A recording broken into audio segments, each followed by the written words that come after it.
Bonjour, deuxième vidéo sur les calculs enchaînés des nombres rationnels, c'est-à-dire écrits sous la forme de fractions. Ce sont donc des automatismes que l'on travaille sous la forme de QCM. C'était ici l'objet de notre première vidéo. Je vous invite à la voir si ce n'est pas le cas.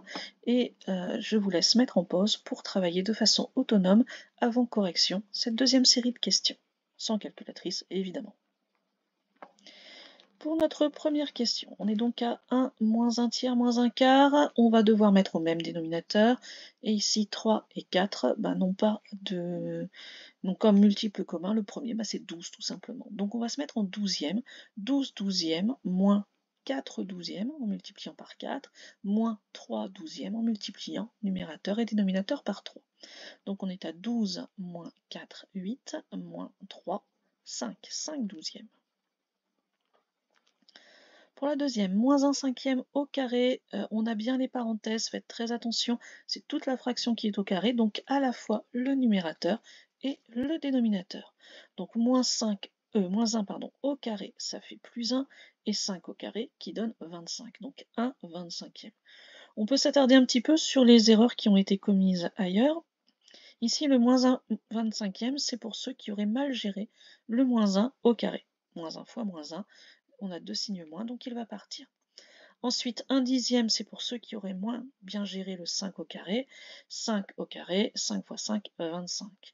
Et ici, c'est pour ceux qui vont trop vite, parce que quelquefois, 1 au carré, on se dit 1 fois 1, puis on l'entend deux fois, donc on dit 2, alors que 1 fois 1, évidemment, ça fait 1. Ensuite, un enchaînement de soustraction et de multiplication. Donc ici, on a plusieurs façons de faire. Alors, la plus, on va dire, simple au niveau réflexion, mais plus compliquée au niveau des nombres, c'est de faire directement la multiplication numérateur et dénominateur. Priorité évidemment à cette multiplication. Mais on va devoir travailler avec 120 et 15.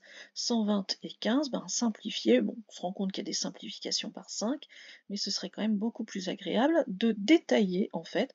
12, ça va être 4 fois 3. Donc réellement, on va pouvoir simplifier le 3 avec le 3 du dénominateur, donc il ne restera que 4. Quant à 10 et 5, 10 c'est 2 fois 5, donc en simplifiant par 5, il ne reste que 2. Donc réellement, ce calcul, vous pouvez l'écrire 4 moins 4 fois 2. Donc 4 moins 8, c'est-à-dire moins 4. Enfin, le dernier est basé tout d'abord sur une division, puis addition.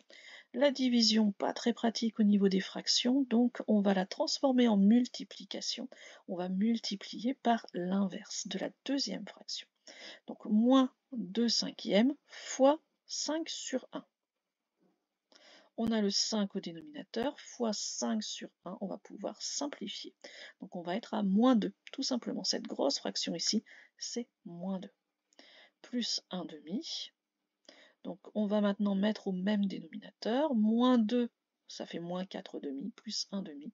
On est à moins 3 demi. Je vous invite pour tous ces calculs à les mettre peut-être par écrit.